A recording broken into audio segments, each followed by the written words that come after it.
Good morning, good afternoon, and good evening to you wherever and whenever you are joining us. Welcome to our latest edition of What Caught My Eye, or WCME Sports. As always, I'm your host, the coach Nick Veschi, joined by the boy Stephen Veschi.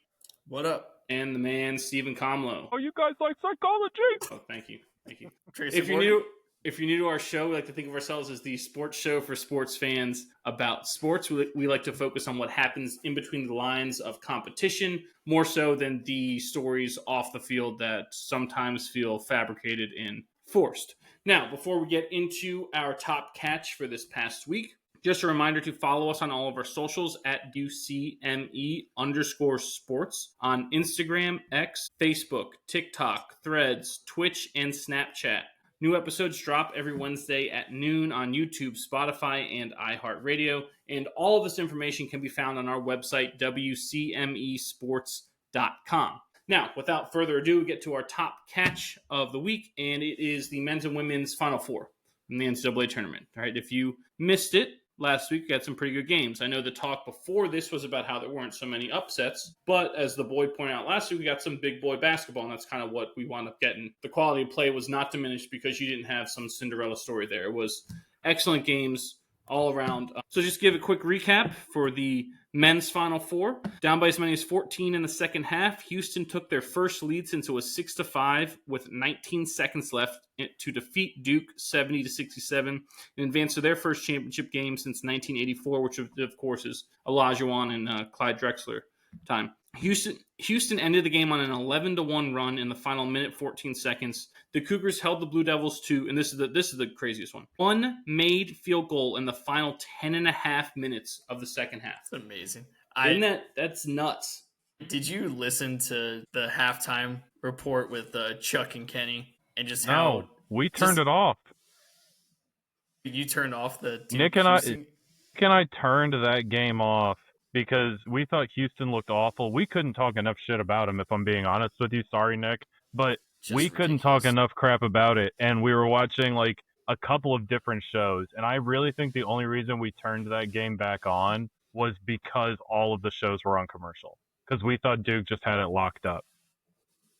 There is kind of similar to Charles Barkley and Kenny. But Chuck was like, he's like, this game's going to be in the 80s. You know, Houston's just got to start shooting. They just got to start shooting. I'm like, this guy, I don't think Charles Barkley has watched Houston play a single game. I mean, he watches the NBA. He doesn't watch any college basketball. And the talk from those two was so just out of left field. Like, this isn't how they play. This isn't their style. Like, I guarantee you Houston's going to figure out what they need to do. And I guarantee Kelvin Sampson's going in that locker room going, we need to be tougher on defense. And we need to make sure this game's a rock fight. And what happens? Duke doesn't score 80. Yeah. He scores 60. Duke Which doesn't I think score was 80, and they look like they just hit a wall. I believe they said it's their second lowest total of the season, I think, for Duke, which is, again, amazing. Like you said, the Cougars' defense, Kelvin Sampson's steadfast coaching, the experience, I think, also played into it for Houston. I mean, Houston, because, as Kelvin Sampson said, they weren't playing in the Toy Poodle League. They were playing in the Big 12 and went 19-1 in the Big 12, and they're a pretty damn good team, and they knew they were going to be in it. Yeah. That quote was so damn good. Onions. Yeah, I mean, it felt like it did feel at times that Houston was dead in the water, but it also felt like Duke was leaving the door ajar and really more that Houston was able to pry the door open a little bit because of who they are and their coach and how they play. That Duke wasn't able to like just close them out like they normally have done throughout the year. And maybe part of it is the Toy Poodle League, like Kelvin Sampson said, that Duke didn't have that many games with it. But I think more of it is less. It's less about Duke and more about Houston and their identity and the culture that Kelvin Sampson built. That they're never going to quit or give up. They understand how to win, and understanding how to win is different than having talent. Right? It's a non-quantifiable thing. Correct. Except for wins and losses. That's the only stat that you can have that assesses that attribute. And Houston and Kelvin Sampson clearly think about that in spades. Duke's two best players are freshmen. Mm-hmm. Right? Three best. Malawach, Knepel, and Flagg. All freshmen. True freshmen. And all going to be lottery picks. I don't know if Houston played a freshman. I don't think they did. I don't know either. They didn't say it if they did. Yeah. The other Final Four game was Auburn and Florida. And in a second half that saw 7 lead changes, Florida erased a 9-point deficit and held on to defeat Auburn 79-73 to advance to the program's first championship game since they won back-to-back titles in 06 and 07. Those Joakim Noah, Al Horford, Corey Brewer teams. I'm missing. There's one other guy that was big on those teams. But Walter Clayton had 34 points to lead the late comeback over the Tigers. He is the first player to have 30 points in the Elite Eight and Final Four since who? Oh, I know this stat too. Oh my gosh, give me a year. 1979. That doesn't help. No, it doesn't. You weren't even born. I'll give you another hint. He was in Space Jam. Bill Murray. Thanks. Patrick Ewing. No, Muggsy Larry Bogues. Bird. Larry Bird. Nice. Larry Bird. First one to do that since Larry Bird, which is That's amazing. amazing. So it set up a title game between Florida and Houston, who I'd like to say I picked that a long time ago, by the way. I was right on that. On the women's side, you had South Carolina rolled over Texas 74-57 to keep their repeat quest alive. And then UConn reached the championship game for the first time since 2022 when they lost to the aforementioned Gamecocks of South Carolina and kept their pursuit of a first title since 2016 alive with an 85-51 thrashing of the number 1 overall seed UCLA Bruins. So those, on the women's side, the Final Four games weren't as big of a deal. The championship games, right? This is right. So we got UConn, South Carolina on the women's side, a rematch of 2022. South Carolina's going for repeat back-to-back titles. UConn's trying to win their first in 9 years, which seems asinine that they'd gone that far in between championships. And so that takes us to our Mimosa Minute for this week. That's what we gave it to, the UConn South Carolina championship game. Our Mimosa Minute each week is brought to you, as always, by Maine & Co., the creators of the modern mimosa. Follow them on Instagram at maine.co. That's MAYNE.co. And visit them at mainsip.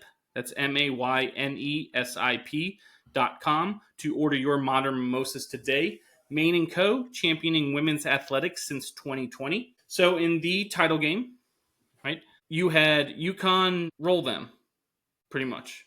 82-59. 82-59 is the final score. I think rolling them is a That's generous. Generous, right? Freshman Sarah Strong for the Huskies had 20. Listen to the stat line: 24 points, 15 rebounds, 5 assists, 3 blocks, and 2 steals.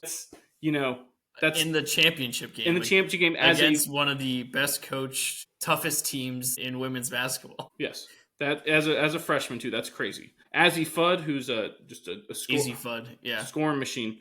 24 points, 3 steals. Paige Beckers, the star, the talk of that, the probable number 1 pick in the WNBA draft, and I think soon, a few weeks, maybe a month or so. She had 17 points and 6 rebounds and 2 blocks as that 3-headed UConn attack just demolished. Did you defending see? champ Did South you Carolina. see? They had no answer.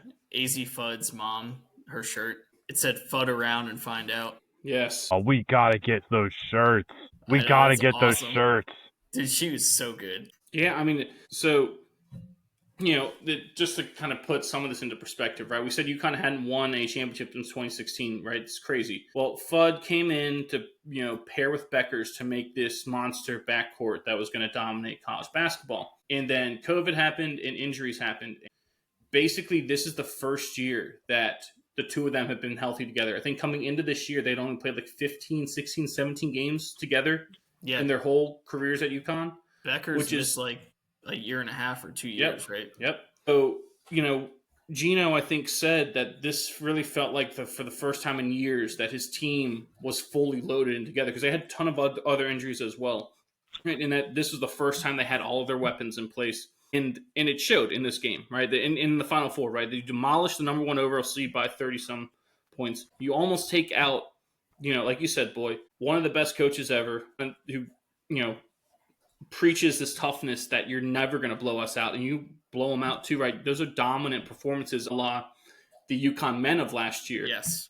To be healthy is very underrated, right? They talk a lot about how the team that makes a Super Bowl a lot of times, or teams that make the Super Bowl, are the teams whose offensive lines have been the healthiest throughout the year because you have that camaraderie and that rapport with each other. And it also means you're playing your best players the most, which gives you the most success. And so, yes, I know a different sport, but the same thing translates here.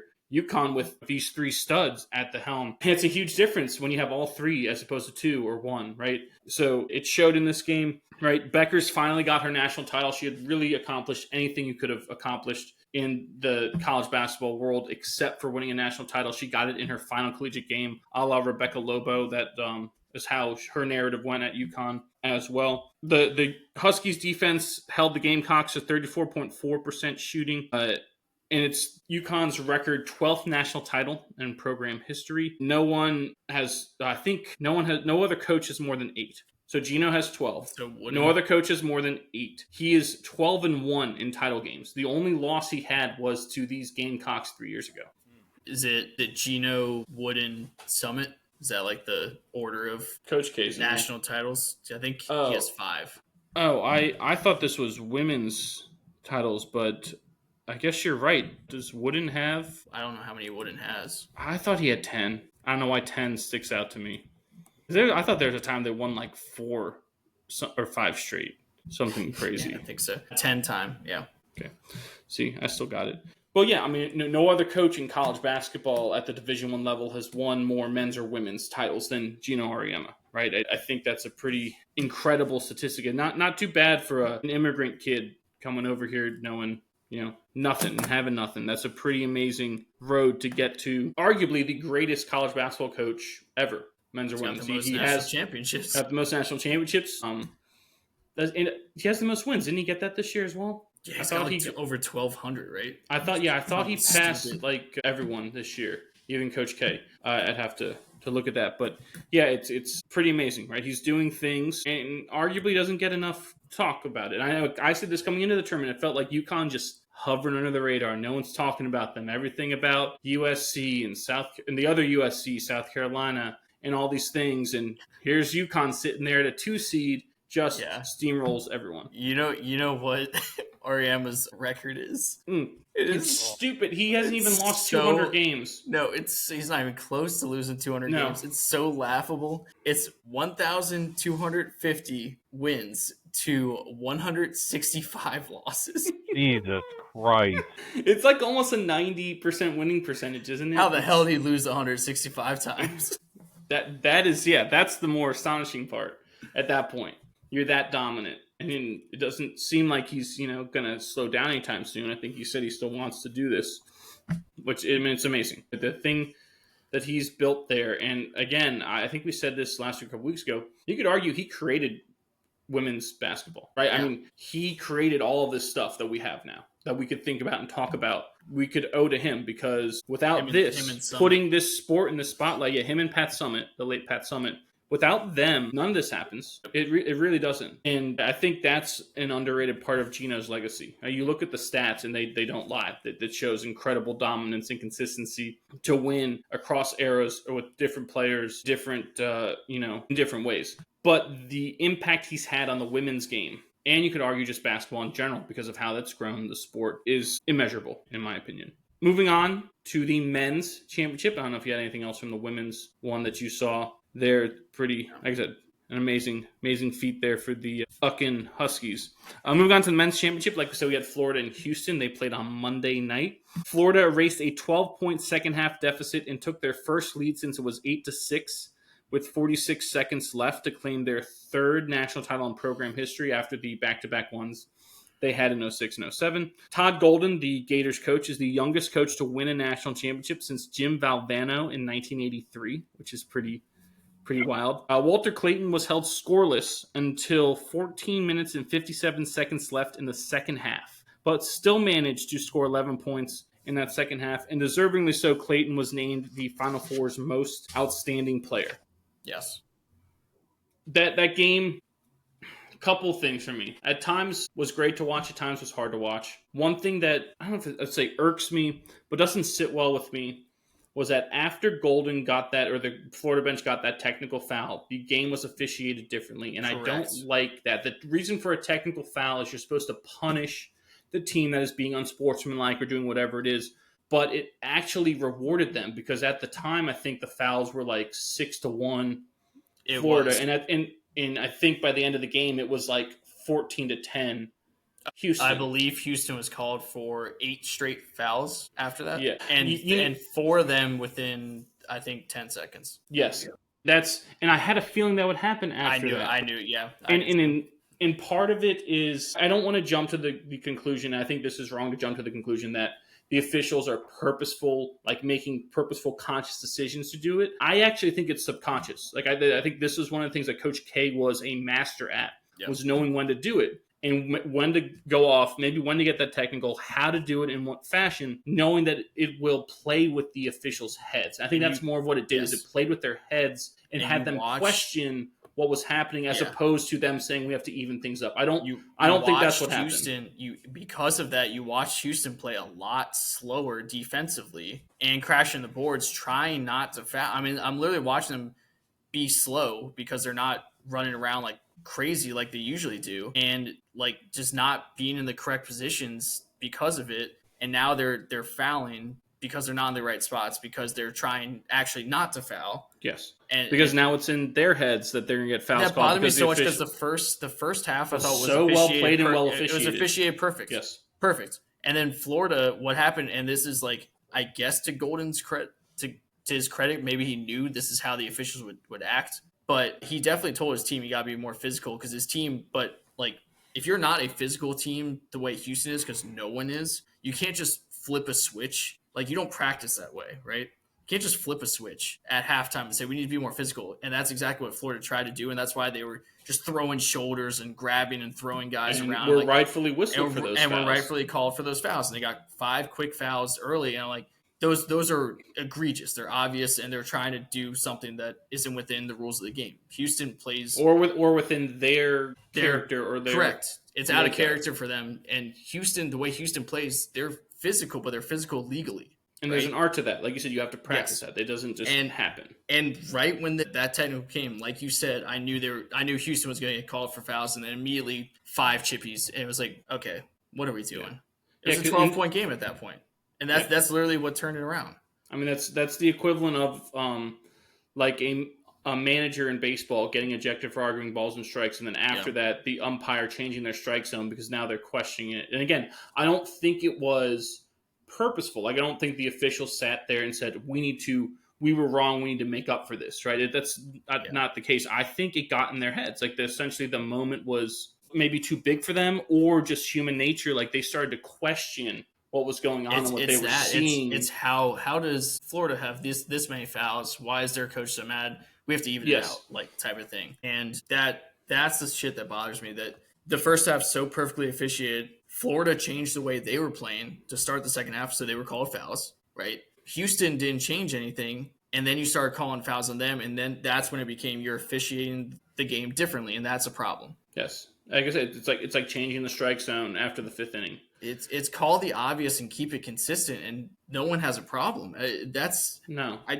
just don't know why referees feel that we want to watch them blow the whistle. It was like that in the Final Four, too. The Final Four games were the refereeing in those games, I thought, was just awful. It was so inconsistent and not good. Consistency, the issue there. Like, if it's consistent, like, same thing with baseball. That's what baseball players will tell you all the time. If this pitch is thrown here, and 100% of the time right here is a strike, I can adapt to that. But the issue is, the guy throws it here, it's a ball, and he throws it the next pitch, it's a strike. And it's like, Correct. What do I do with that? And that's the same issue with basketball officiating. You need to know that this is always a foul, and this isn't, right?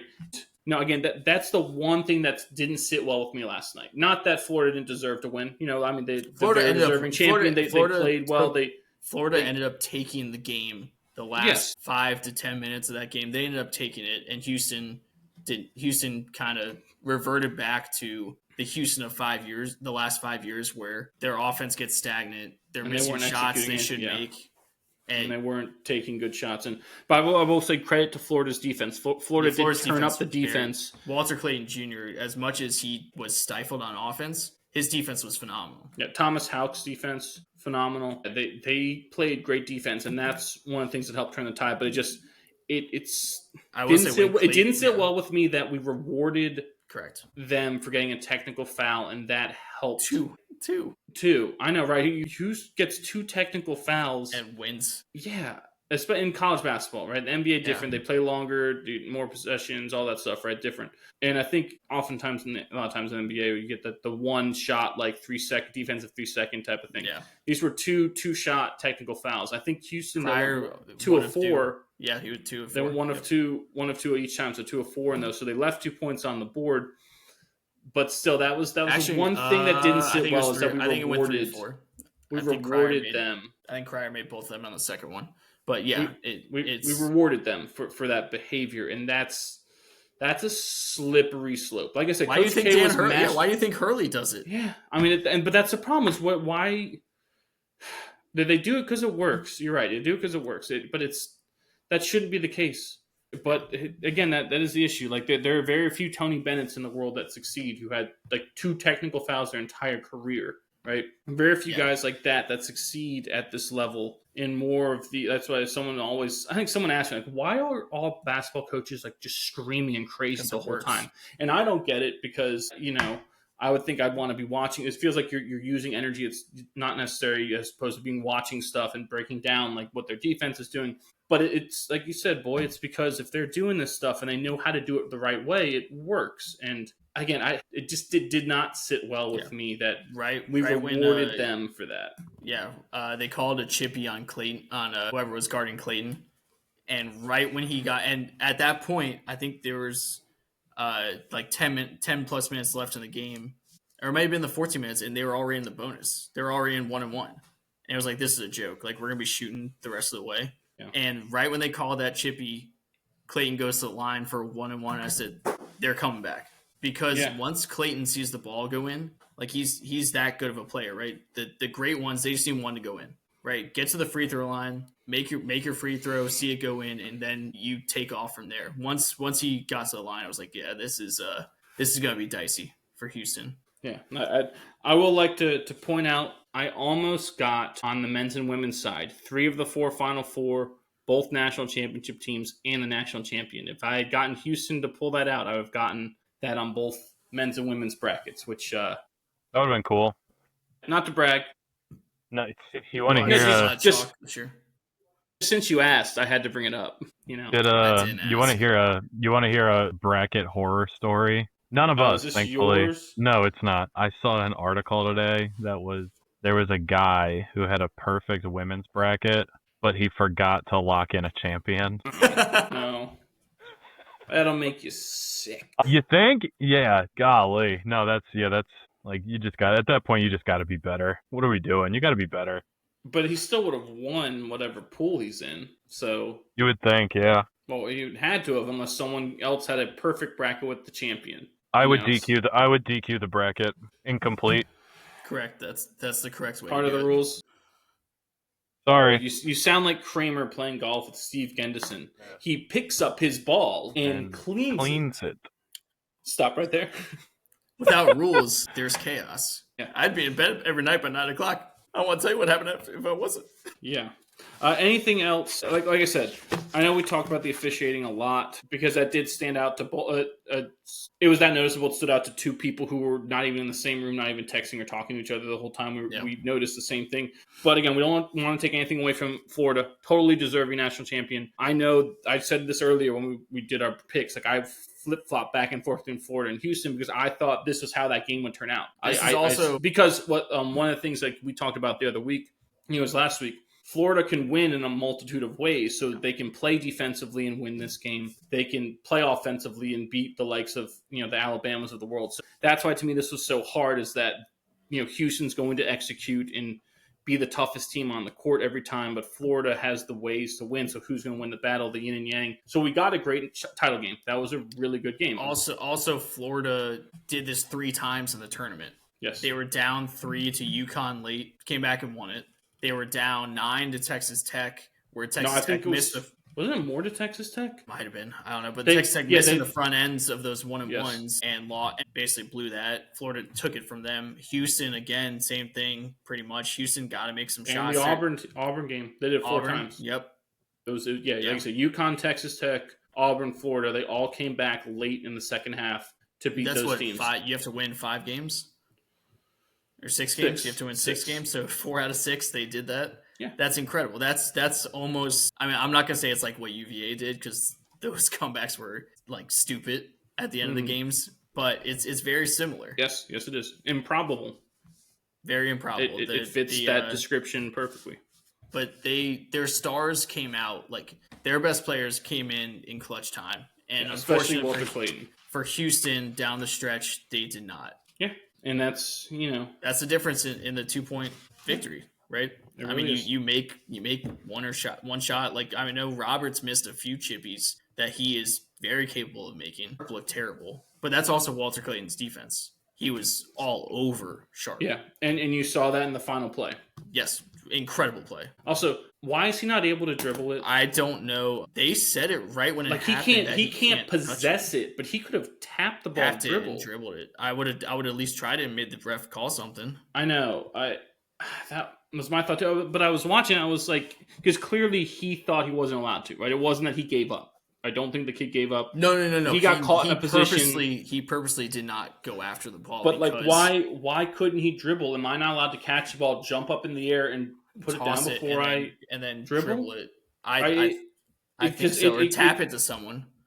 Yeah. Well, why is it different if it's a? I think he could. They don't discern whether you're shooting or not, and say, "Oh, it's different because you attempted a shot because you never shot it." We need a referee. We need to have a Gene. Yeah, we need Get Gene. him on the horn. I know. Gene. But they said Komlo, wasn't your uncle a Final Four official? He was. He was one of the original refs in the Big East. Tim Higgins. The old Big East. Yes. The good Big East. Yeah, he refed in the Final Four in whenever it was in Atlanta when we were younger. I remember he brought me a bunch of stuff. We got to ask him that. Can we ask him that? I could try. I don't really have a great relationship with him. I thought you want to get into family shit. What? I said if you want to get into family shit, we can. I don't really have a great relationship with him. Oh my god. Did you have a good relationship with your uncle? Me neither. I'll see what real home run. I'll see what I can do. How about that? I'll see if I can get him to talk to me. Okay. All right. Anything else college basketball before we move on? It was a lot of fun, March Madness. See you next year. Yep, that puts a bow on that. Moving on to your boy, Alexander Ovechkin, the Great Eight. On Friday, Ovechkin scored 2 goals, numbers 893 and 894 of his career to tie Wayne Gretzky's scoring mark in a 5-3 victory over Chicago. Ovi's second goal of the game proved to be the game winner, his 130th career game-winning goal, breaking a tie with Jaromir Jagr for the most game-winning goals of all time, which is pretty remarkable. So he entered the game on Sunday against the Islanders, tied with Gretzky, needing 1 goal to pass him. And in that game on Long Island, the Great Eight officially passed the Great One with his 800th career goal in a 4-1 loss to the Islanders.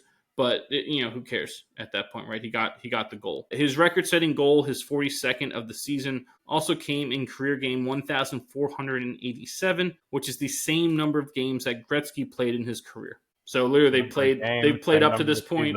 Yeah, they played up to this point the same number of games in their career. That's the most remarkable stat. Especially considering, I mean, obviously the amount of time that they played is different because Ovi had 2 lockouts and a COVID season. But it's insane. It was insane.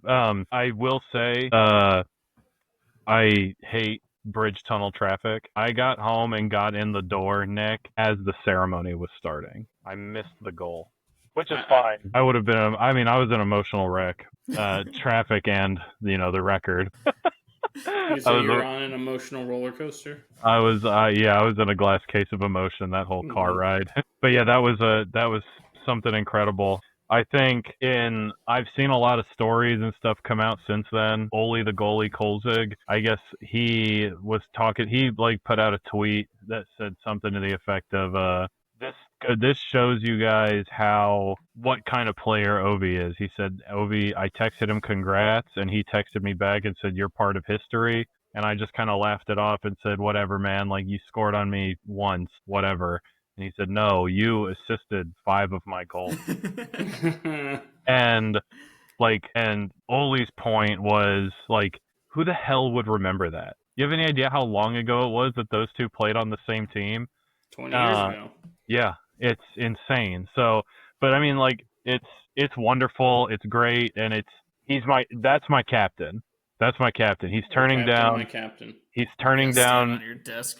He's turning down interviews. He's turning down talk shows because he wants to focus on the team, focus on staying healthy, and focus on the playoff push coming up. I did also like that he didn't want the record goal to be an empty netter. Yes. Yeah. Well, we were talking about that. Instead, he said, give it to the kid. And Ryan Leonard gets his first goal. Yeah, it's amazing. What a night to be a Caps fan. What a night. What a week. What a week in the show. You get to debut in Boston in front of your old club. You score your first goal the night Ovi ties the great one, and the great one is then there in the locker room to shake your hand and say congratulations. Are you fucking kidding me? Good God, man. Go buy a lottery ticket. How can you not be romantic about hockey? How can you not be romantic about hockey? I mean, God. Playing divorced guys. Yeah, we're playing divorced guys. But I mean, it was an incredible thing, and now like all the stuff that's coming out afterwards. Did you see what Budweiser is doing? Yes, they sent a special custom-made can to every goalie who's ever faced Ovechkin that did not allow him to score. That's amazing. So it's not a lot of people. I was about to say, you got to think that if you're Ilya Sorokin, you got to feel extra bad because Ovi hadn't scored on him until that night. Really? Yes, when Ovi broke the record, that was the first time Ovi had ever scored. He had him sign his stick and give it to Ovi. Yeah, I mean it's incredible. God, he's great. He's great. It really is. It in a lot of ways is underappreciated. Did you guys?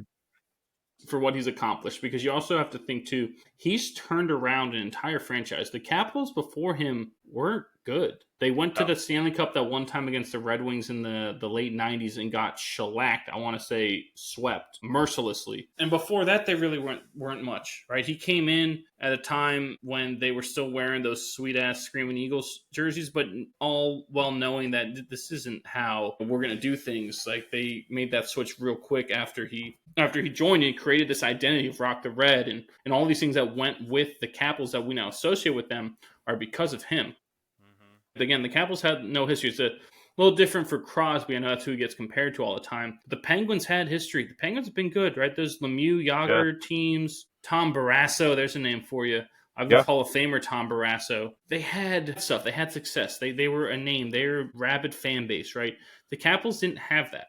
The Capitals now have that. And that's all. I know it sounds hyperbolic to say and a little almost melodramatic and extreme to say it's all because of Ovechkin, but especially when you think about the Backstroms, the Carlsons, the Oshis that he's played with, the Oli Kolzigs of the world, right? He's played with some great players, but really without Ovechkin, none of this is possible. None of this happens. It's not in the spotlight. And, it's amazing. He broke a record that many people thought might not be approached. Including him. Yeah.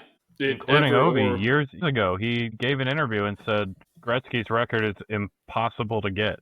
It's impossible. It was like averaging 50 goals a year for 18 years, something like that. He said he would need, I think it said, he was like, I'll need like at least 6 50-goal seasons.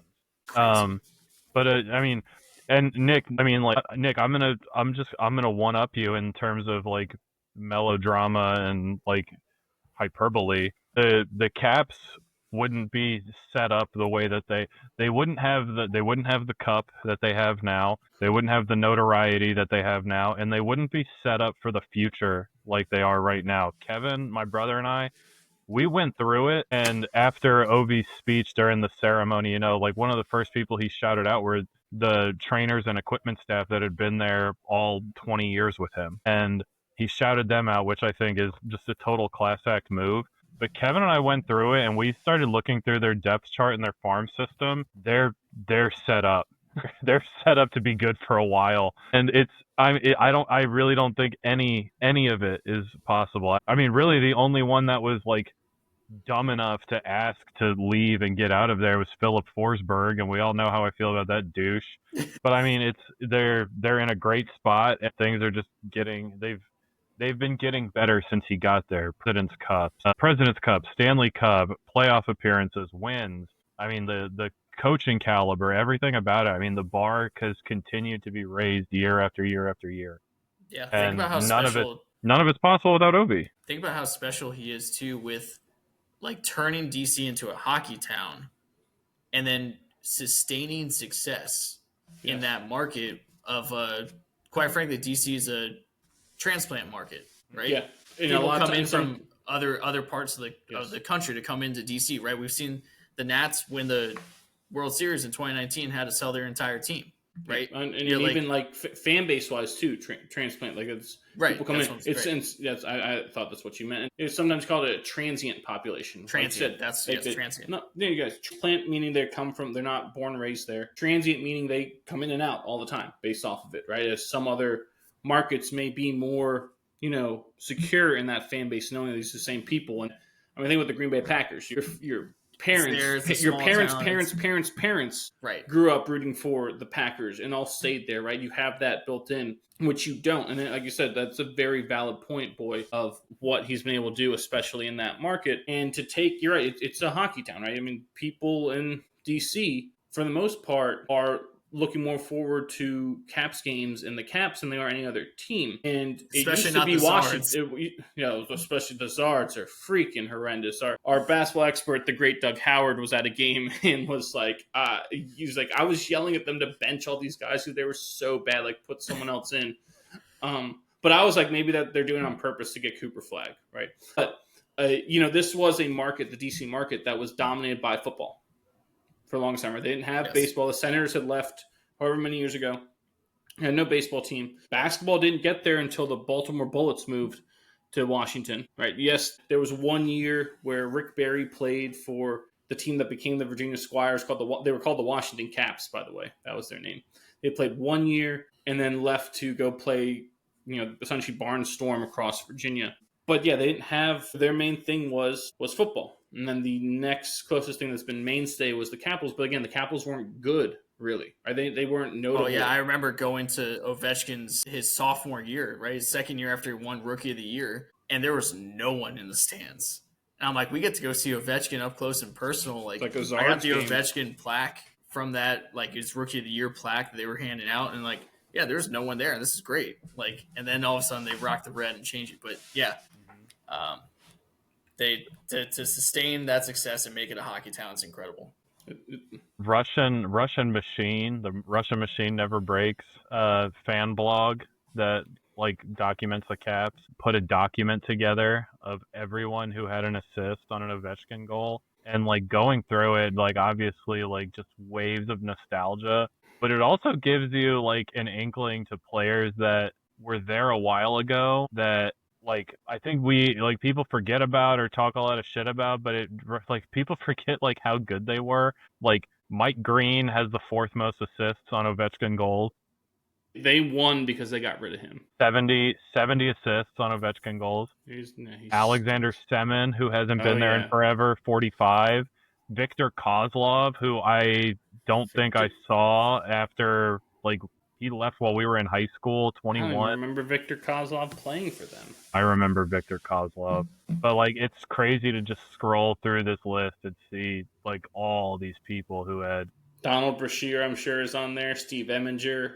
Eminger is definitely on here. I'm looking for... Kovalchuk's on there. Oh, yeah. Wasn't Eminger the captain before Ovi became captain? Like, he was the last... Chris Clark was the captain before Ovi. Okay. Ovi was wearing the A when Chris Clark was there. Eminger.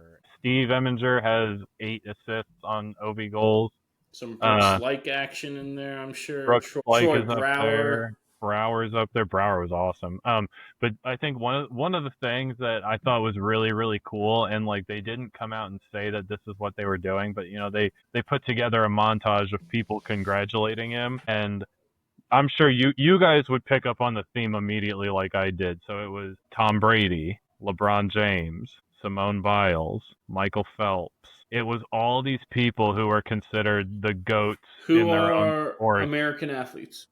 All the people who are considered GOATed in their own sports all made videos to say congratulations, and I thought that was just so fucking cool. And I think the only thing that was cooler than that, we'd be remiss if we didn't shout him out, were the pictures and videos we got from Neil.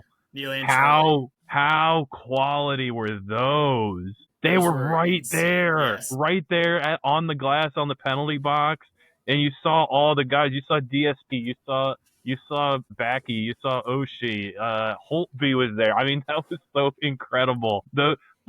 Watching it on TV got me choked up a little bit, and seeing those videos is something that I can just have on my phone and save and look at. Those, it means the world to me to have those right there on my phone to look at. I mean, it's so special. It's so special to see that stuff, And just and seeing all the guys just turn up for the grade 8, man. I mean, it's incredible. And I talked about this back when I told you guys that ESPN and the NHL were going to let Monumental Sports Network co-stream it pretty much, and I compared the two broadcasts. Joe B knocked it out of the park, dude. It was flawless, and no one had a bad thing to say about it. I've been seeing the reviews and everything online. Oh my god, dude. And Craig Laughlin made a full recovery from his surgery, and he got to be there. Man, it's so special. It's special, man. I'm getting choked up talking about it. Now, I guess the question now is, I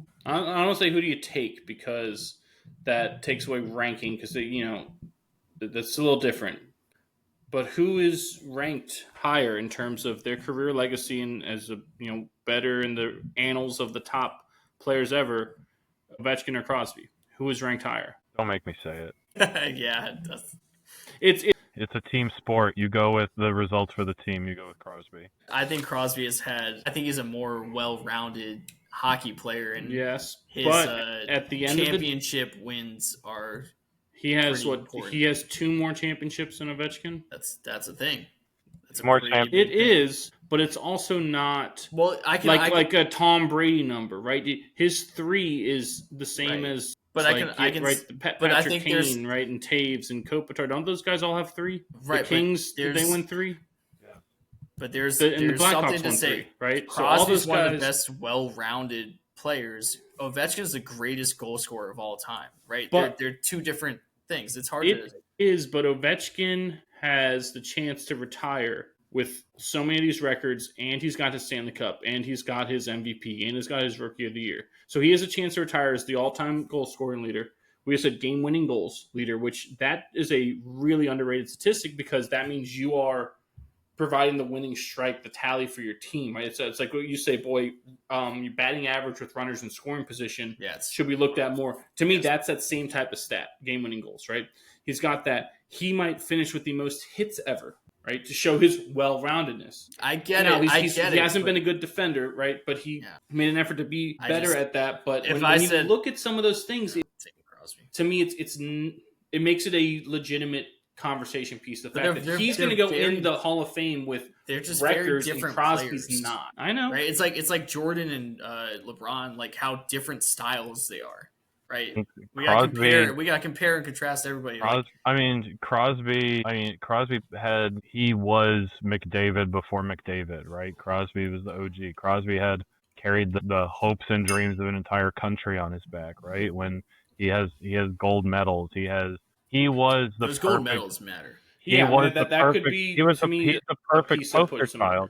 He's the perfect poster child for hockey, for Canada, for the NHL. I mean, I would say that yes, you make the point that Pittsburgh was already notorious in hockey, but Crosby kept them notorious. I mean, does it make a difference that at the tail end of their careers, we're seeing Ovechkin play better than Crosby, and we're seeing Ovechkin's team have more success than Crosby's team? Does that make any difference in terms of that longevity and consistency? I think the body of work's already been done. That doesn't matter? Success is TBD. He's having more personal success, but for me, I would take team success over personal success. I mean, we're watching Crosby's team miss the playoffs 2 straight years. Has Ovechkin ever missed the playoffs in 2 straight years? I don't think so. No.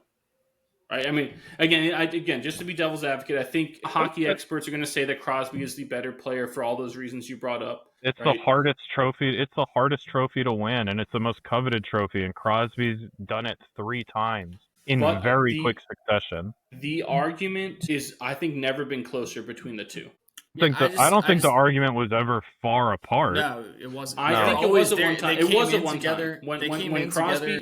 When Crosby had 3 and Ovechkin had 3 championships, Ovechkin had none. Ovechkin couldn't get over And at that time when Ovechkin had none, Crosby was still tearing things up, and you were just seeing Ovechkin be very one-dimensional, not doing Crosby anything went but through just some injuries too. He did, but now we're Ovechkin seeing broke his leg this year, so now we're seeing that the I back just think- half of Ovi's career has been better than the back half of Crosby's career. I agree with that, objectively yeah. so, Yeah, team and personal. I would agree with that, but I would also say they're just so different, like styles of player. It bears something to think about. Crosby's a complete player, and Ovi is the grinded out goal scorer. You know what I mean? Like, it depends on what kind of team you're looking for at the end of the day. I mean, Nick, I know one of the reasons you would make that case is because if we're playing the game, you ain't laying anybody out with Crosby. You ain't winning any fights with Crosby. Nope.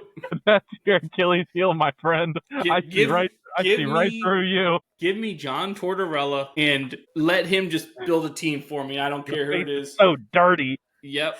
Just wash everyone's face. Give me Sean Avery. Give me Kasperitis. Mike Rupp and all the goons and the Brian Boyles of the world, the Callahans.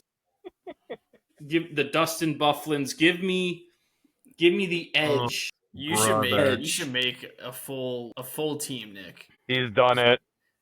Have you? I'm pretty sure he did it in my basement in league. the game. Yeah, I know you've done it in the game. You need to make a full lineup of, like, I don't know if it needs to be all time players or whatever it is, but you need to give just a full lineup of the players you want, coached by Tortorella.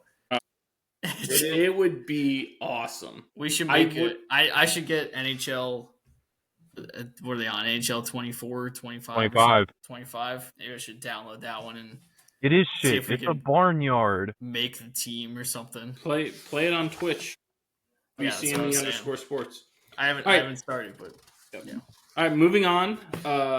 Just a little shout out. The Blues have won, I believe, 12 straight games, which is lost last night. They lost last night, so they had won 12 straight games, which was a franchise record, and essentially clinched a playoff spot for them when they didn't look like they were going to be even close. That's pretty cool story. They might development get out there. of the wild card spot. Yeah. Moving on to baseball. Right, our baseball segment. If you're new to the show, is brought to you as always by Bobo's Fine Chicken in Virginia Beach. Visit them on Shore Drive near Chicks Beach for breakfast, lunch, and dinner Monday through Saturday. For homemade sides and locally sourced chicken, grab some on your way to the beach or ball game. Bobo's in baseball, there ain't nothing better.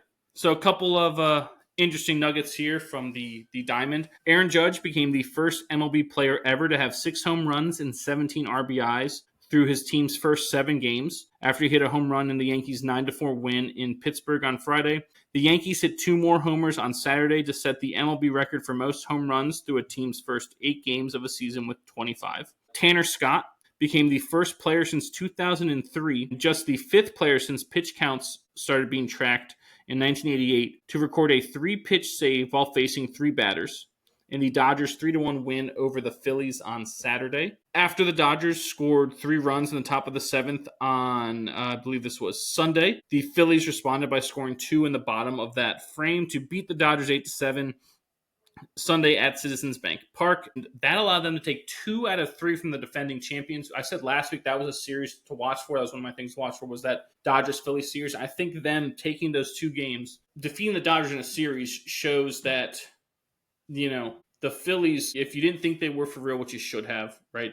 They mean business, right? They chose to run it back with the same group of guys they had last year, believing that this is what they could do. And you're seeing that this early in the season. Yeah, you say it doesn't make that much of a difference, but game 7 of the season counts just as much as game 160 of the season, technically, right? So for them to be able to do that against the Dodgers, albeit at home, very impressive from a Phillies standpoint. Now, moving on, the Tigers, they scored 3 runs in the bottom of the 9th, capped off by Spencer Torkelson's walk-off 2-run homer as Detroit defeated the White Sox 4-3 on Sunday. The other night, Hunter Green of the Reds threw 8 2/3 scoreless innings to lead the Reds over the Giants 2-0. He was at like 100 pitches, still throwing gas. It's 2-0, 2 outs, a guy on as well, 1 or 2 guys on. and it's like got a 2-strike count and couldn't put the guy away. Walked, I think, Matt Chapman. And so Terry Francona, who's now the Reds manager, by the way, had to pull him out. The next guy came in and did not look sharp. It's like, oh no, this guy's going to give up a walk-off homer after Hunter Green just went 8 2/3 scoreless. And luckily I forgot who it was, just hit a frozen rope right at the left fielder to end the game. But the Reds are interesting, especially with Francona at the helm there. Yeah, I like that. A couple Hunter Green, by the way, watching him develop over the last 2-3 years, he's 25 years old now. He feels like he'll be in some Cy Young conversations. I would not be shocked if he's in Cy Young conversations. The issue is he's also in the National League, and Paul Skeens is just insane. But the benefit for that Green has is he plays in the same division as Skeens, so there's a chance that they go head-to-head a couple times this year, and those can be difference makers in terms of voters in the voting perspective to be like, well, how'd you do? Yes, technically you're not pitching directly against the guy, but it is something to look for that maybe could have an effect. Mark those on your calendar when they go head-to-head. If it happens, right? A lot of stars have to align for that. Yes, I know. So, God, that'd be great. Couple of cool stats I saw here. Jacob Wilson, I don't know if you've seen him on the A's. I believe do you remember former Pirates great Jack Wilson? Yes. Yes, I believe that's his son, Jacob Wilson, from Grand Canyon. God, we're old. University. Yes, we are old. I was like, Jack Wilson's old enough.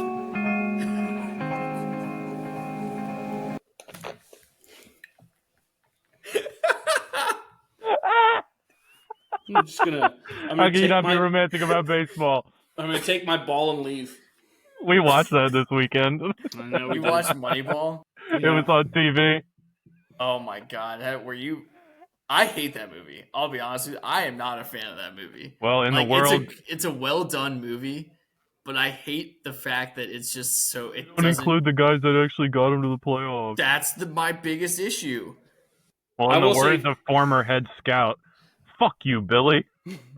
His girlfriend's ugly. He's got no confidence. That's my favorite guy. The guy who walks into his room, his dick's been there for 2 minutes already. You know, he's got confidence. Eric Chavez and Miguel Tejada, who are not shown much at all in that movie, did have insane years for the A's. They weren't Moneyball acquisitions. I know, we talk about they were homegrown talents, drafted, I believe, came up through the minors together. But they were fantastic that year for the A's. And so, yeah, that does, right? But, like I said, they're not Moneyball acquisitions. Zito, Mulder, Tim Hudson. Even the closer went Billy Kutch. What was his? K-O-C-H? Oh, yeah. Yep. Right, I don't know how to pronounce his name, but yeah, I know who you're talking about. Yep, he was a good closer. So, yeah, there's a lot of stuff there. No, Komlo's right. There weren't the Moneyball acquisitions. They came up through the system. Yeah. Well, Jacob Wilson does play for the A's, by the way, if you were trying to get that segue going. And Jacob Wilson started this season with 10 straight games, get this right, where he recorded a hit while also not striking out or walking. And since 1995, only 4 players have ever had a 10-game stretch like that. Can you name those 4 players? Since 1995? Yeah, so you know all the names. You know it's 10 straight games, 10 or more straight games where you get a hit and you don't strike out and you don't walk. Tony Gwynn. Yes. Derek Jeter. Mm-mm. No. J-Roll. That's a good one. Nah, J-Roll struck out a decent amount, I think. Too much. Yeah, but he had that huge hit streak, so it was... He did have a big one. Now you're missing an obvious one. I'm missing an obvious one from Chipper? No, who's more like Tony Gwynn? Wade Boggs. No, Ichiro. Yeah, that is obvious. The other 2 you're never going to get. Is it like Derek Lee? That's a good one. Christian Guzman. There's no, yeah. No. And the aforementioned Miguel Tejada. Wow, the Tejada one is... I thought he had more swing and miss. Yes. I mean, this was in 2009, too, so it wasn't like those 2000, 2001. Yeah, that's late in his career. It wasn't like those early A's days. I don't even know who would have been on. Yeah. Yeah, O's, Astros, something like that. So yeah, Going that for one is Scoliosis. that's the most shocking of the four. Is the hottest sticks out there because Guzman, right? Not a guy who struck out a lot. He wasn't that great of a hitter, but he wasn't a guy who he's slapping the ball around. So you could see that. Tony Gwynn and Ichiro make the most sense, but that's the company Jacob Wilson's in. Jacob Wilson's tearing it up. Yeah, by the way, that's incredible. He's someone to look out for. Next thing ahead here, the Dodgers started the season 8-0 to become the first defending World Series champs to start a season 8-0 or better since the 1933 New York Yankees. With the Padres starting 7-0 as well, it's the fifth season in Major League Baseball history with multiple teams starting 7-0, and it's the first time it's happened since 2003. The Giants in that division are also 8-2 entering play on Tuesday. So I believe what the Padres I think are 9-2, the Giants are 8-2, and the Dodgers are 9-3. So I think technically the Dodgers are in third place in that division. Something crazy. Like basically those three teams have started off real strong in that NL West. Who's Diamondbacks? The other team? Yeah, they're like 5-6. God, that's a tough division. Holy and the shit. Diamondbacks had to start this year. I think they played the Yankees and they playing the Orioles right now. So they've had a difficult schedule. So yes, that's a tough division when you think about those four teams, especially if you were counting on the Giants to not be as good and get some wins, for you if you're one of those other teams. At least you got the Rockies. That's a saving grace. There. The Rockies. On Sunday, there were 5 walk-offs across all of baseball, which is pretty cool. You had Torkelson's homer that we mentioned earlier. The Red Sox walked off the Cardinals in Game 1 of their doubleheader. The Rangers walked off the Rays. The Giants walked off the Mariners. And the Pirates walked off the Yankees, I believe, on a Tommy Pham single. The ageless Tommy Pham, who's now played for almost every team in Major League Baseball. And who will play for another team or two this year because he will get traded at the deadline when the Pirates falter and he'll go play for some random team like the Rangers or something like that. Last one here. Do you know who the team is in Major League Baseball who has scored the most runs and has struck out the most times? The same team. Do you know what team it is? Red Sox. Nope. Good guess. That was going to be my guess. They lead Nationals. the majors in The runs. And they Nationals. lead the majors in Orioles. They lead the major leagues in runs scored. They lead the major leagues in strikeouts, as in their offense has struck out the most times as well. Their offense has scored the most. They've struck out the most. Yeah. Not the Nationals. It's not the Orioles or No, the it's not. Yankees. It is not the Yankees, no. I thought I would have drilled it with the Red Sox. I thought that was a good guess too, but it's not. Devers. Can you give me like a AL, NL? It's an NL team. It's an NL team. Okay. Scoring the most runs, Dodgers? I'll give you a hint. It's a team we have not said at all. Brewers. That's No. not, yeah. Ooh, No. it's It a is good the Chicago Cubs. one. Yeah. The Cubs have scored the most runs and struck out the most times. They've scored 84 runs this year so far entering play Tuesday, and they've struck out 107 times entering play Did you see Tuesday. Ian Happ played his 1,000th game? That's pretty good for him. If you get 10 years of MLB service, you get pension. Like you get a pension when you retire or like when you turn like 60, something like that. So it's like a really big deal that players, if they get to their 10 years of service, because you've, essentially become full tenured, right? You've earned that pension that can take care of you. What I want. Yeah. You just got to make it till 60, 65 and they'll pay you money for the rest of your life.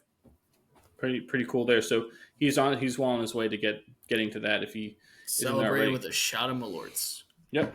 Anything else before we move on? No. It's hard to be excited about baseball with March Madness ending, hockey getting ready to kick into high gear, and the Masters coming up. You know what I love about baseball? About baseball. Yeah, you gotta be romantic about baseball. But you know what I love about Don't make me push it again. It's one of my favorite background sports. Right? You put Yeah. on a baseball game, the sounds, you look like the green grass in the spring and summer. God, I love it. There's something about a baseball field. Like they got the best announcers. Yes, they do. That's true. I mean, you put a Phillies game on and you listen to John Kruk and you say to yourself that you are not entertained. You are you have issues, some of the seek worst help. announcers. He couldn't figure out his email. The email? I don't have the email. Yeah, I don't know if you were. It's just email. I don't know if you were listening to that, but that was basically what it was. It was like, oh wait, how do I find this game? Like, oh John, it's just on this app or whatever. He goes, yeah, but then I got to sign in. I don't know what my email is. Then I got to remember a password. I don't know how to do this. Does anybody in the Phillies organization know what my email is? Yes. Yeah. He's a national treasure. You do not bash John Kruk. Why? Because he bashed WVU. Is that it? Boy, you got some. No, vendetta. he loves West Virginia. I love Kruk. I thought he bashed him because they didn't recruit him or something like that, or they took his scholarship away. I'm sure, kind of like a Randy Moss situation. Yeah. I don't think so. Didn't he go to like Fairmont? Probably. He's always talked, like when West Virginia was in it last year, he was talking about him, and he was like, oh, West Virginia, great to see them doing well. Like West Virginia, like I think when Weatherholt, they were talking about him, he was like, oh, West Virginia boy, like he's from Pennsylvania, but like played for West Virginia. And he's like, oh, like West Virginia guy. Yeah. No, I don't think he's like scorned by them. I think he's fine. Yeah, he's a national treasure. Is what he is. Yeah, I love Kruk. Yeah. Now we move on to our golf segment, brought to you by Long Jewelers in Virginia Beach. Visit their location at the corner of Shore Drive and North Great Neck Road, next to Hot Tuna, with the highest quality selection in the region and the best prices and customer service. It's no wonder that Long Jewelers wins Best of the Beach every year, or seemingly every year. Whether it's an anniversary, birthday, or repair, you belong at Long Jewelers. You say can confirm, Komlo? Can confirm. Was there this weekend. Great store, great business, great products. Can't wait to get my wedding band. Can't wait. Thanks, Jim. And now, starting off on the PGA Tour, Brian Harman held on despite shooting, I believe he final round +3 to win the Valero Texas Open at the Oaks course at TPC San Antonio by 3 strokes for his 4th career PGA Tour victory, but it's his first since he won the Open in 2023, which is interesting. He really hasn't played that well since that in the Ryder Cup that year. Yeah, well, his waggle to swing ratio is awful. Yeah, just sitting there. His waggle to swing ratio.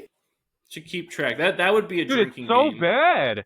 It's so bad. They insist on cutting to him before he's done one waggle. Like, we know it's coming.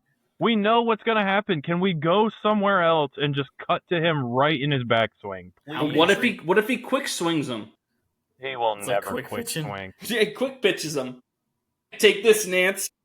That guy doesn't even tie his shoes quickly. Like, come on. Congratulations, Brian Harman. Way to play. Glad you won. This is my nightmare. Glad you won the Valero in a depleted field. Enjoy it. You're gonna be in the merch shop this weekend. And the LPGA, they did some cool match play stuff out in Vegas. Madeline Sagstrom defeated Lauren Coughlin from UVA. 1-up to win the T-Mobile match play at Shadow Creek Golf Course in Las Vegas. It was Sagstrom's first win since the Gainbridge LPGA at Boca Rio in 2020. A span of almost 1,900 days between victories for a Solheim Cup veteran like Sagstrom. And she did it by beating, like, the people she had to beat were just, like, studs, like, all up and down, because her rank has fallen a little bit. So the way they did it was kind of, you had, like, a group play. You played, like, 3 or 4, I think it was, like, 2 or 3 people in your group. And whoever advanced from that group went on to, like, kind of like the bracket setup. And you played your way through the bracket. So it was, like, a 5-6 day thing. Like, this wasn't just a 4-day regular tournament. They started this on, like, Tuesday of last week, I think. So a lot going on there. So for Sagstrom to come out of this, especially a loaded field, it had all the big guns there for the most part. And unfortunately, defeating our girl Lauren Coughlin in that playoff, pretty impressive from Sagstrom. Yeah. There. Live Golf Miami. I sent a tweet and, like, the chance I had on Saturday. I didn't see if it got on there because we were just flipping through a lot of different stuff. I think they were overloaded because they also did their Creator Classic or the Duels or whatever this weekend too. So they had a lot of traffic going on there. Yeah. It was a good day to be a live golfer. Well, Live Golf Miami, Mark Leishman from. I have no idea. He lives in Virginia Beach. Did you know he? that? He's Australian. He's The town he's from in Australia, I can't even pronounce. It's like 15 letters in like some crazy. Manawana Honey Bay. Yeah, basically, right. He shot a final round 4 under to surge to a 1-shot victory at Live Golf Miami. I believe Charles Schwartzel, I think, is who came in second, but neither of those guys were up there coming into that final round because I think Charles shot like a 5 under. Whoa. At Trump National Doral, which I think is called the Blue Monster, I think is its nickname, which is a sweet nickname for a course, by the way. It's Leishman's first win ever on the Live Tour after a couple near misses. There were a couple times I think he came into the final round either leading or up there and just couldn't hang on. But good for Leishman to get it. His Ripper GC team also came from behind to win the team title as well for their first win of the year. Ripper also, Cam Smith may be the name that you know more on Ripper. The Ripper's the all-Australian team. So, is Ripper Team slang name. for something in Australia? The right Ripper. He's a ripper. Ripper, I hardly know her. I think someone that's a ripper is like just really fucking. I'll take a coffee. A beer. Postas? Coffee. Beer. C-O-B. Oh, I see you played Knife with Spoonie before. That's not a Now. knife. This is a knife. That's not a knife. That's a spoon. I've seen you play Knife with Spoonie before. Yep. Anything else golf-wise before we move on to Master stuff? No, get to the real golf. Okay, the real golf. All right, so if you don't know, this weekend is the Masters, right? A tradition unlike any other. It is for golf fans, you know. For many golf fans, this is the coolest thing. Like, this is the Daytona 500 of golf. This is the event that showcases, like, this is Wimbledon. Wimbledon's probably the best example or comparison to the Masters. It just has the pageantry, the tradition. It is what you think of when you think of golf. It really is, right? And so for the Masters coming up this weekend, we thought we would do a little Masters draft. So if someone could please pull up the spreadsheet as I explain it to our loyal followers.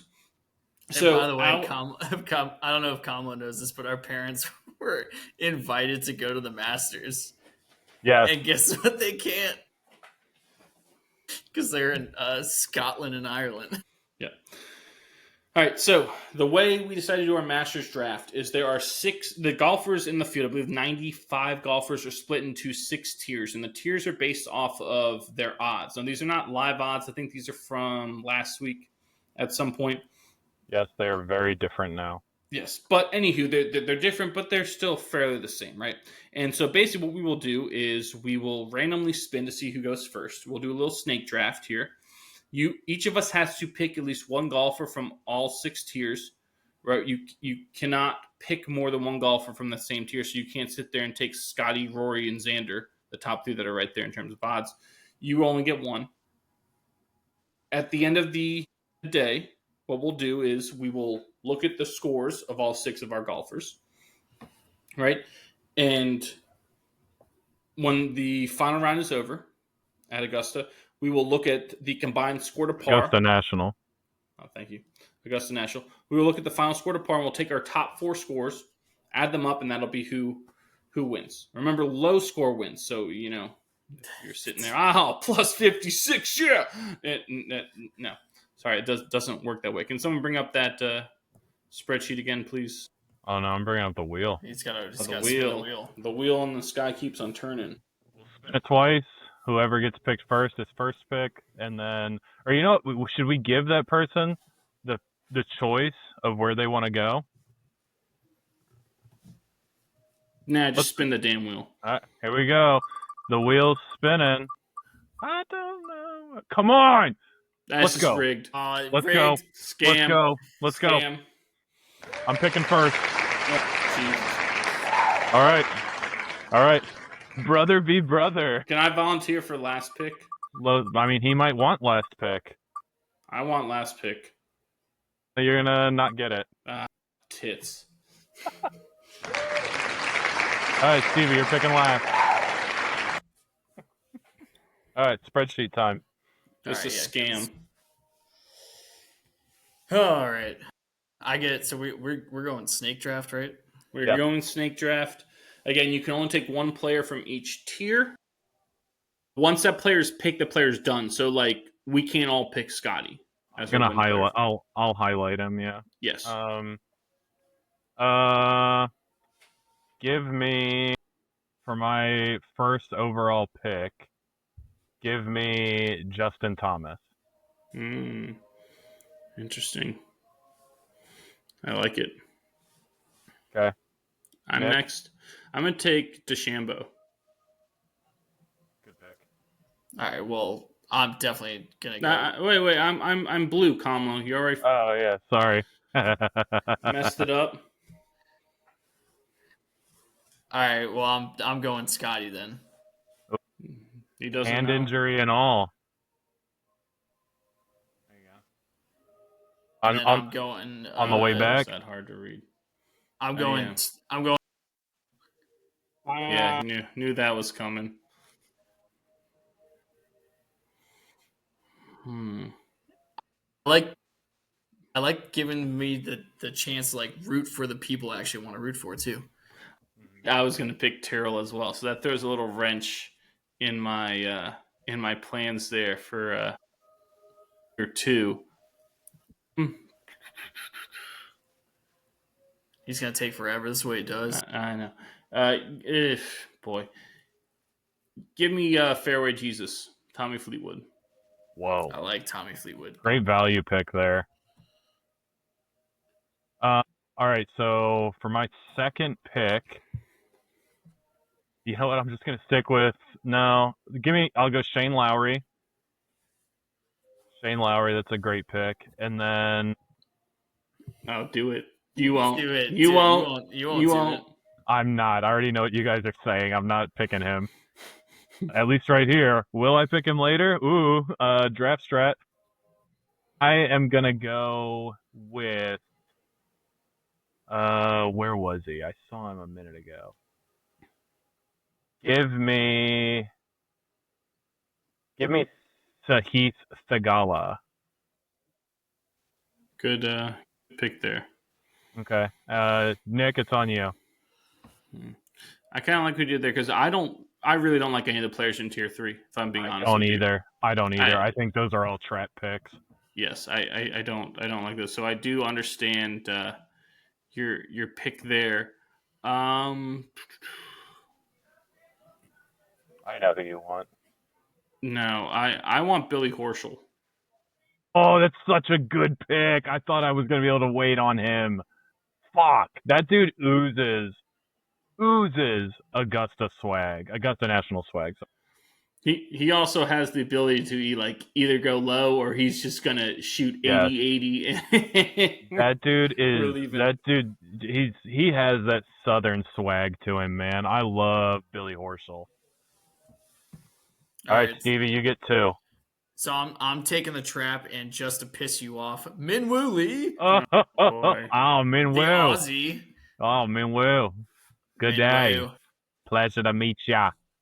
And then I'm going to go Matt Fitzpatrick as the next one. Yeah, let him cook. Matt Fitzpatrick, crazy pick. Yeah, I'm sure he'll get one of those nice gnomes in the gift shop this weekend. He is the best odds in that tier 5. His odds there should be in tier 4. Well, again, these are not live or updated. Yeah, give me Sepp Straka. Oh, whoa. You didn't even wait on that. Surprising. No.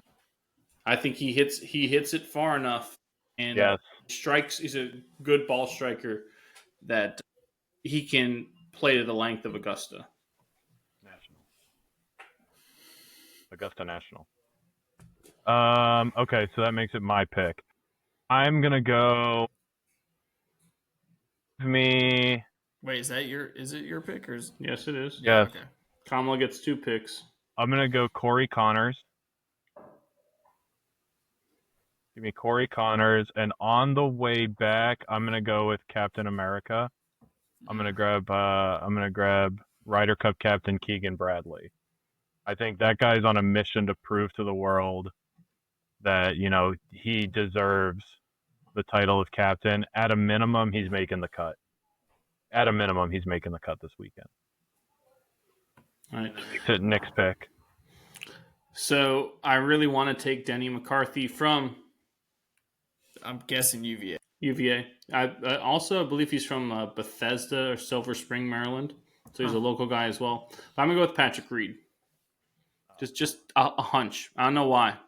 I don't particularly care for Patrick Reed that much, but I just have a hunch that we could just see him up there at the end of the day.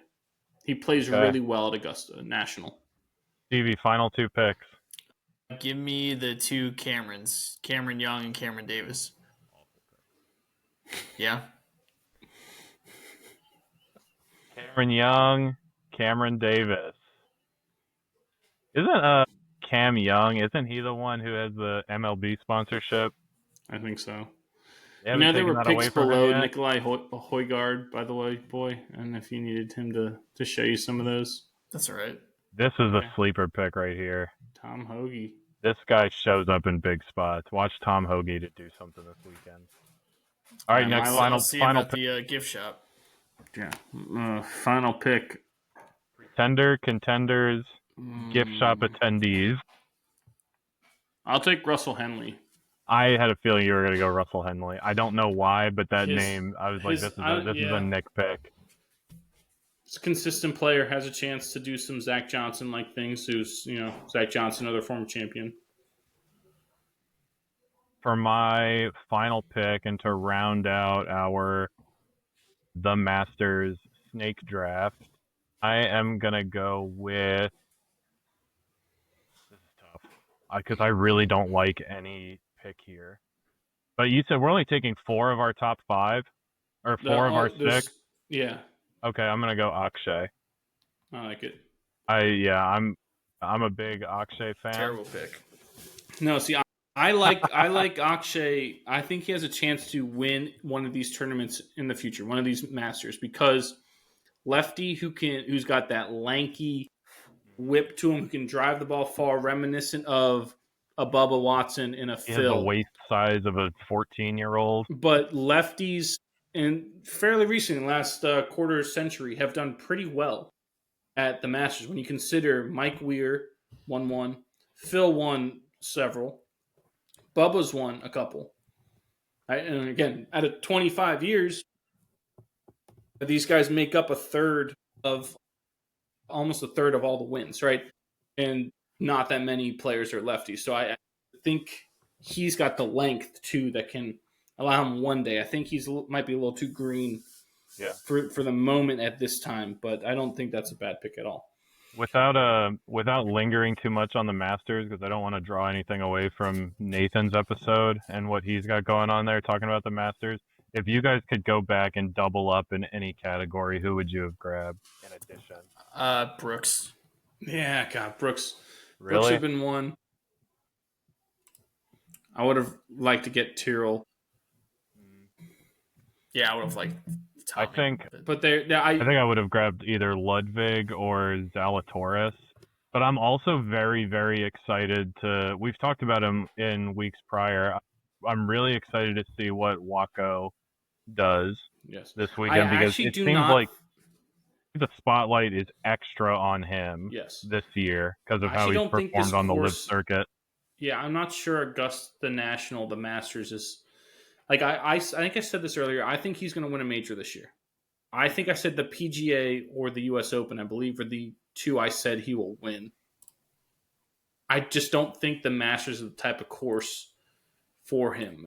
So that was why I wanted to take him, because he is really playing like one of the top 10 players in the world. He really is. Like objectively, regardless of tour. This is one of the years where it's been a while where we've seen this, since we've seen this happen, where there isn't, like last year, for example, you could go ahead and eliminate half the field on Thursday based on your tee time, because of how different the course was going to play morning versus afternoon. This year, but there isn't a lot of rain in the forecast. The winds are going to be died down this weekend down there in Augusta, Georgia. So I think regardless of what time you go off, Thursday, Friday, you're going to have a chance. But I also think that makes players like Scotty, Xander, Victor, Ludwig, who played really, really well in adverse conditions last year. Uh, and Scotty just owns this course, man. Like, he knows how to play it. If you guys haven't seen the video that the Masters has put out on YouTube, they have a video of Scotty walking through, pretty much like talking through every hole on the course and how he plays them. Crazy, because if I'm a golfer, I don't want to give out my secret sauce, but I mean it's pretty interesting. So I think this is going to be a very, very competitive weekend. Yeah, I mean it is crazy. Did any of us pick Scotty? Yeah, Yeah. I did. You did? Yeah. And you made fun of me for it. Yeah, I said Scotty doesn't know.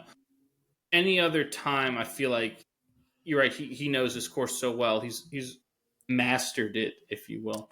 All right, that's it for us tonight. New industry. Yes, to industry. Bully. But his injury, he's not played well, combusted. especially after his injury he suffered recently. So that's just almost a red flag. It just maybe one of those things. So wait for next year. He's an every other year guy, right? He won last year. Now. 2 years ago he won, so maybe next year he'll win. So he'll be every even numbered year he wins the Masters. Last person to win 3 and 4. Golden Bear, Jack Nicklaus. Really? 3 titles in 4 years. Green jacket. My left arm green is jacket, gold jacket. Who gives a shit? My left arm is just a little bit shorter than my right. The Virginia. All right. I'll see you at the 9th green at 9. Wear something nice. Moving on to our favorites this week. Brought to you as always by One Legacy Title and Escrow in Jacksonville, Florida. Follow them on Instagram at One Legacy Florida and visit them at onelegacyflorida.com to see how they can help you with your next house closing. One Legacy Title and Escrow, because your legacy matters. And this week we went with our make your own Masters champion dinner. So instead of a list of our favorite so-and-sos, we decided that each of us would, in homage to Scotty and past Masters champions who have crafted the dinner menu for the Masters Champions Dinner, which is a dinner, if you know, that takes place during this week where every former Masters champion who's still alive is invited to go. And those are the only people allowed to go. I think the only other person is like the chairman of Augusta National. So it's not like, oh, hey, I'm Greg Norman. I came in second like 2 or 3 times. Can I come? No. You have to have won the Masters before. That's the only people who are invited to this dinner. And the reigning champion gets to essentially create a full multi-course meal for all of the people to partake in. By the way, speaking of Scotty's Masters dinner, do you know why he swapped up his tortilla soup for Texas-style chili this year as his first course? Why? Apparently, his tortilla soup made was people so shit themselves spicy to these guys that it was borderline unedible or inedible. That's kind of funny. They were like the quotes from some of these guys were like, I took one sip of it, started sweating, thought it was disgusting. Man, they'd never make it in Texas. Nope. Who wants to go first with their dinner? I'll go. Yes. All right. So appetizers, we got 2 appies, as they're known. One, I'm going with appies. Tizers. We're going with Tizers. Oh, God. Just one level of ingenuity. Yeah. All right. So for my Tizers, I went with potato skins, all the fixins. I want sour cream, green onion, bacon bits, and cheese on these potato skins. Then I'm gonna go crab cakes, Maryland blue crab, baby, Maryland blue crab cakes, little to no filler, a little binder crab cake. It's gonna be awesome. All thriller, no filler. Yeah, I love a good Maryland crab cake. It's just better. It's better. Crab cakes and football. That's what Maryland, does. Gotta anticipate that rush. Gotta anticipate that rush. Gotta anticipate that rush. And that takes us to the main course. For entrees, I liked what Scotty did with the with like the meatballs, Papa Chef's meatballs. I'm going with Mama Komlo's shepherd's pie. I'm going with Mama Komlo's shepherd's pie. Ground lamb, carrots, peas, topped with whipped potatoes, sprinkle of paprika on top there. Bake it in the oven. Serve it to me every year on my birthday for the last 20 years. Please. Can I get some soda bread on the side? Soda bread could be good, I'm not Mama opposed to it. Komlo's soda bread. Oh man, I love that soda bread. Yes. But yeah, I went with Mama Komlo's shepherd's pie, and then in case there are any like no meat eaters, I guess, people who don't like flavor, I went with a red snapper fillet. That's it, with butter, green beans, garlic cloves. Simple, elegant, and good. I love red snapper. There was a time, not to give you like a whole backstory, it is a great fish, and it's vibrant, delicious, good, lipid-based as well. There was a time like when I was COVIDed from work and had to stay home for 2 weeks. For some reason, every time I went to the grocery store, they had red snapper fillets. I was buying them up, putting them on like spring salads. Oh man, I love a good red snapper. And then for dessert, a staple in my house growing up, I went with a brown cow. You guys remember brown cows? How now? How now brown cow? It's you get like the parfait dish, 2 scoops of French vanilla ice cream, pour some root beer over top of it. How now brown cow? Ooh, baby, it's good. So it's a root beer float? No, it's a brown cow. That's what we always called it in my house growing up. Did no one else call it this? No, they called it a root beer float. They call it a root beer float. It's a brown cow. It's a brown cow. Does your root beer float have a red and white swirled straw? Yes. That's how they all came. I'm out of here. It bends at the end. This. I'm gone. Have a good night, guys. Enjoy the rest of your fucking podcast. You bunch of chucks. It's my list. I'm calling it a brown cow. All right. Well, if we're done with your root beer float. Yeah, I'll hang up and listen. Jesus Christ. Hey, go, boy. Oh, I can't wait. All right. For my apps, because that's what Tom Haverford calls them. Pisces. For my apps, I'm going arancini with a nice red sauce. I love an arancini. Phenomenal. Number Pretend 2, not everyone in here knows what that is. An arancini? It's a fried risotto ball. Okay.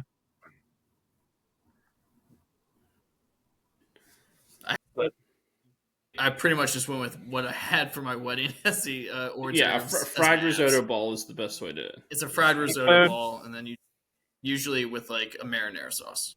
Okay.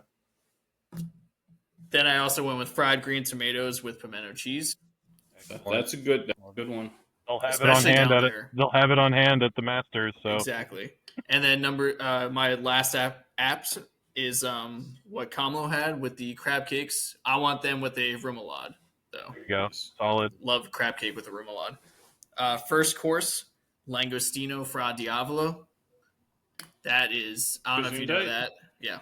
But it's a spicy red sauce pasta with langostinos, a small like lobster. Were you the first Italian to win the Masters? You and Molinari? What is it?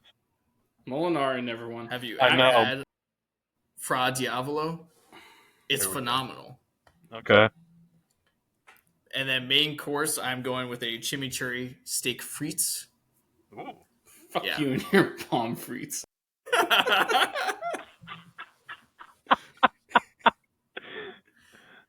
God damn it, Nick.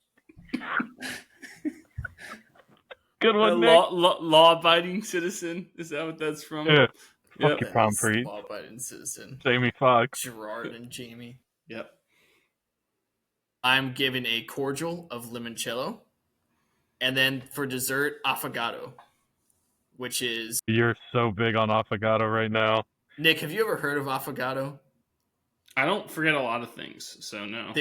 For some reason, our family, Italian American family, has no idea what affogato I've is. actually never heard of this, and I used to be able to speak Italian. I never heard of Keyword it used until to. literally 2 weeks ago, and then I saw it on like some influencers thing. I was like, "This looks delicious." Is this like some Chicago Italian thing? No, it's espresso float. It is. It's Italian thing. It's gelato drowned in espresso. It's an espresso float. It's an espresso float. Yeah. Oh yeah, but I got shit for brown cow. This is horse shit. Now we're offensive in 2 languages. Yeah. Venti. Yeah. It's the only one that's Italian. No, Also doesn't mean large. That's 2 apps today. I'll take the tea without the diabetes delivery mechanism, please. So I have much more food on my menu than you people. I'm a little overboard, but that's all right because that's what I would do if I were hosting this. By the way, Another Italian move. My apps, I have several. The first one is an oyster cracker, so it's a cracker with a fried oyster on it and remoulade on top of it. That's like my favorite app at every wedding. Excellent. Yep, oyster cracker. Next, some fresh mozzarella, tomato, and basil bruschetta. Always good. Bruschetta. Bruschetta. That's how it's pronounced. Bacon wrapped Salami. scallops. Bacon wrapped scallops as opposed to bacon wrapped shrimp. I prefer the bacon wrapped scallops. Better. Yeah. The scallop is better. More substantial. I like that better. And then crab cake sliders with the necessary remoulade on top of those as well. So we all had crab cakes. Tell me your best friends without telling me your best friends. Oh my god. Then for my first course, I had she crab soup, which is a Tidewater staple. If you've ever had it, it is really good. Get some sherry, kind of drizzle that on top, and that makes that nice flavor, depth of flavor profile, if you will. I am actually surprised you didn't have lumpia as an app. That would have been a good one. It didn't fit the motif. Yeah. It didn't fit the theme. And then also on the second course, tortellini salad. Ooh, nice good tortellini call. salad with all the fixins in it, the olives, the cherry tomatoes, the mozzarella balls, the slices of salami, and what? You put chickpeas in there? No. In a tortellini salad? No. Get the hell out of here. I also Go think home. it's weird that you can call something with noodles a salad. So whatever, keep going. Oh my god. All right, then for the main course, you get your choice of one of 3 things. Sure. Blackened mahi with fried okra, cilantro lime rice, and spicy coleslaw. Sausage and peppers on an Italian sub roll with fried calamari and arugula salad. Ooh. A fruta di mare with mussels, clams, scallops, and shrimp served over a bed of linguine. As I think you need that little thicker pasta, soak up like the drippings from that. If you know what fruta di mare is, it's essentially cioppino is what on the West Coast they make. Yeah. It's similar to cioppino where it's just a bunch of seafood on top of pasta. If you want to simple, that's really what it is, right? And so normally the seafood you have there are the mussels, the clams, the shrimp, and scallops, and you can throw like calamari in there and different types of things. Sometimes people will put like full pieces of fish in there as well. That is the staple of the Feast of Seven Fishes. Yes, because you get like 5. Yeah. And then for my dessert, I had 3 things for dessert. I had pumpkin pie, which it's my favorite. Yeah, you have to have pumpkin pie. Cannolis, got to have cannolis. And bread pudding. I actually love bread pudding. Right, a ganol. Ganol? No. Right. Yep. So yes, all those for dessert. Anything else before we move on and wrap this up? No, sir. That's going to take us to our What to Watch For segment, which is brought to you by VB Cookie Co. Looking for the perfect way to stand out at the next event you are hosting. Well, custom cookies are a timeless way to have everyone still buzzing even after they leave. Look no further for your cookie needs than VB Cookie Co. Follow them on Instagram at VB Cookie Co. and message them to order yours today. Whether it is a bridal shower, birthday, engagement, or baby shower, their team will work with you to make all your cookie dreams come true. VB Cookie Co. for the sweetest moments. And who would like to tell us what to watch for this week? Go ahead, Stevie. Yeah, I'll go. For me, it's anytime Paul Skeens takes the bump. I know he just took the mound right now, like tonight, so he should get another one possibly Sunday. But yeah, Paul Skeens, anytime he takes the mound, he's must watch. That's a good one. The Masters. That's all I'm going to be doing is watching the Masters this weekend. I don't care what else is on. I will be locked in, whether it is at work or on my couch or in the bathroom. I will be watching the Masters. Thank you. So I got a couple things here. The men's Frozen Four, which is college hockey's championship, kicks off on Thursday. You have Denver versus Western Michigan. Denver looking to repeat as champions, and Penn State versus BU or Boston University. And the championship game will take place on Saturday. NASCAR is at Bristol this weekend. We talked about Bristol, I think, last week or the week before. Its nickname is the Last Great Coliseum. That is a fun race. It's not a night race. The night race at Bristol is always better. It's Sunday afternoon, but always fun to see there, especially with the banking at Bristol. And then the last thing here, Army Navy is having a lax Saturday on Saturday, meaning the men's and women's teams will each face each other on Saturday. So for the men's side, Army, who's number 5 in the country, I don't know if you knew that, number 5 in the country, the men's team at Army, they will play at Navy. And then the women, number 23 Navy, will play at number 20 Army. Both of those are on Saturday, which I thought was kind of cool. Oh, that's cool. Anything else before we wrap this up? No, enjoy the tradition, unlike any other. All right, so that's going to do it for us here at What Caught My Eye, or WCME Sports. As a reminder to follow us on all of our socials at WCME_sports on Instagram, X, Facebook, TikTok, Threads, Twitch, and Snapchat. Our new episodes drop every Wednesday at noon on Spotify, YouTube, and iHeartRadio. All this information can be found on our website, WCMEsports.com. Be on the lookout for our companion podcasts, WCME Golf, WCME Hockey, WCME Basketball, and coming soon, WCME Soccer. Again, all this information can be found on our website, WCMEsports.com. For the boy, Stephen Veschi, and the man, Stephen Komlo, I am the coach, Nick Veschi, reminding you to be decent to each other, have a good one, and we will see you next time. Take care, Guatemala.